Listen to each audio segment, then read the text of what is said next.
வணக்கம் நண்பர்களே. இன்றைக்கி நமக்கு கொஞ்சம் நேரம் கிடச்சிது. அதனால் கொஞ்சம் குன்றுமணிகள் கலெக்ட் பண்ணலான்னு வந்தோம். இங்கே வந்து இப்போ நிறைய நிறங்கள் எதிர்பார்த்து வந்தோம். ஆனால் நமக்கு கொஞ்சம் கிடச்சது ஏமாற்றம்னு தான் சொல்லணும். ஏன்னா அவ்வளோ நிறங்கள் வந்து கிடைக்கல. ஏன்னா மழை சுத்தமாக இல்லை. அதனால் செடிகளும் ஃபுல்லாக வெயிலுக்கு கருகி போய் தான் நிற்கிது. நீங்களே கொஞ்சம் பார்த்தீங்கன்னா தெரியும் எந்த நிலமையில் இருக்குன்னு. ஸோ கொஞ்சம் கருப்பு நிலங்கள் அங்கங்கே இருந்தது.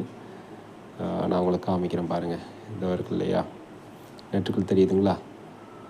அந்த கொஞ்சம் கருப்பு கலரும் கொஞ்சம் சந்தனம், இதில் கொஞ்சம் வெள்ளை நிறங்களும் அந்த சைடு இருந்தது, கொஞ்சம் கிடச்சிது. இதை பார்த்தீங்கன்னா தெரியும். அதை எடுத்து கொண்டு வந்து நான் காமிச்சிருக்கேன் உங்களுக்கு.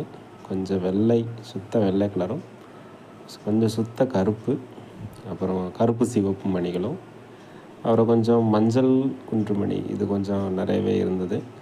அப்புறம் எப்பயும் போல தான் அந்த இரட்டை மூக்கு நிறங்கள் கொஞ்சம் நிறைய கிடந்தது சந்தனத்தில். தேங்க்யூ.